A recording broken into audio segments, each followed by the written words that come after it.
istilah Kristen di Antioquia ini dikenakan kepada orang-orang yang mengikuti Yesus dari Nazaret pada tahun 40 Masehi.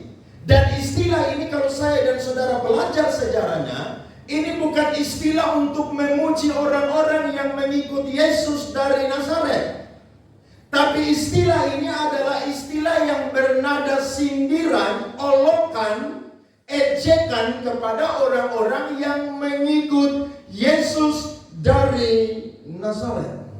Mereka mengolok sebagai Kristen karena bagi mereka yang mengikuti Yesus, yakni orang Kristen, kehidupan mereka itu aneh.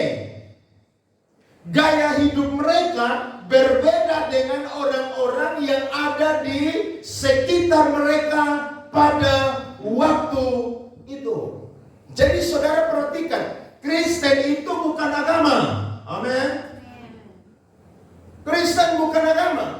Kristen itu adalah istilah, gelar yang diberikan kepada pengikut-pengikut Yesus yang kehidupannya berbeda dengan orang-orang dunia. Saudara harus paham ini. Kalau tidak, nanti Kristen hanya sampai di agamawi, hanya sampai di ritual. Tidak berbeda dengan orang-orang yang beraliran lain. Tidak berbeda dengan orang-orang yang sudah mendapatkan agama yang bukan Kristen. Saya dan saudara harus belajar bahwa Kristen itu, saudara-saudara, bicara tentang gaya hidup yang sama seperti Kristus. Mereka minoritas pada waktu itu. Tapi saudara perhatikan, saudara belajar, saudara dengar bahwa biar mereka minoritas, tapi gaya hidup mereka, saudara, mempengaruhi yang mayoritas. Amin. Jadi saya dan saudara biar tinggal di satu lingkungan yang mau jahat model apapun, yang mau kejam model apapun, kalau saya dan saudara adalah orang Kristen, saya dan saudara tidak akan tercemari oleh perbuatan-perbuatan dosa, perbuatan-perbuatan jahat yang ada di sekitar saya dan saudara. Amin.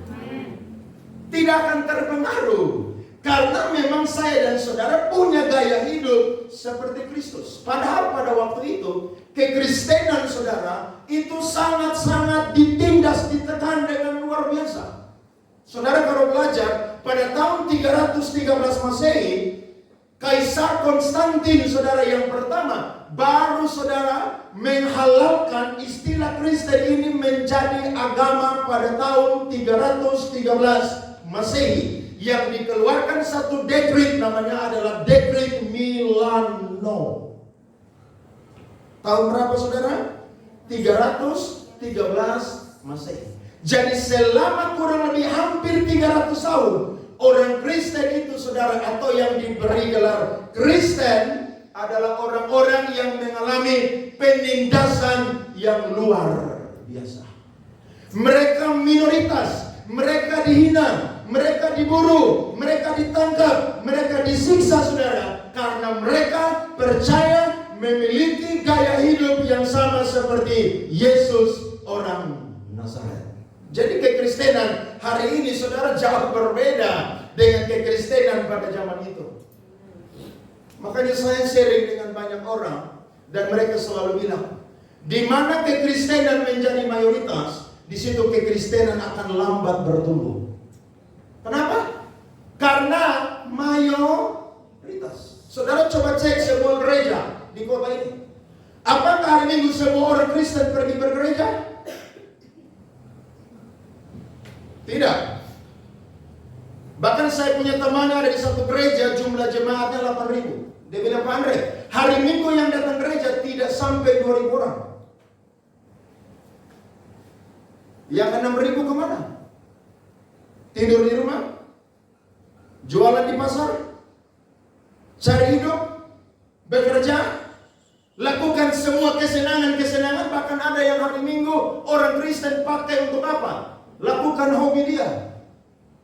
Saudara-saudara, saya pernah ada 3 bulan di Aceh melayani praktek jadi mahasiswa semester 6. Dan tahukah saudara, hari Minggu tidak ada satu orang pun yang tidak pergi ke gereja. Kenapa? Karena Kristen minoritas.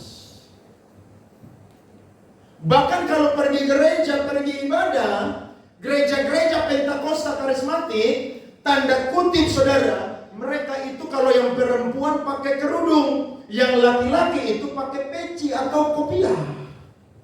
Karena gereja-gereja karismatik Pentakosta adalah gereja-gereja yang baru masuk di daerah itu, sehingga izin untuk membangun saudara tidak pernah mereka dapatkan. Berbeda dengan gereja-gereja HKBP yang ada di sana, berbeda dengan gereja-gereja Metodis yang sudah lama, kurang lebih 100-200 tahun ada di sana. Saya perhatikan betul, di mana kekristenan minoritas, kekristenan akan bertumbuh di sana. Tapi kalau di mana kekristenan mayoritas, kekristenan akan lamban bertumbuh di sana. Karena orang Kristen ada di zona nyaman. Hati-hati, kalau saya dan saudara ada di zona nyaman, maka hati-hati, cek kerohanian kita bertumbuh atau tidak. Saya bukan menakut-nakuti saya dan saudara dengan khotbah ini, tapi mari hormati, hargai Tuhan, cinta Tuhan lebih daripada segala-galanya. Mereka mengalami kesukaran pada awal itu, tapi saudara lihat, mereka mempengaruhi dunia yang ada di sekeliling mereka.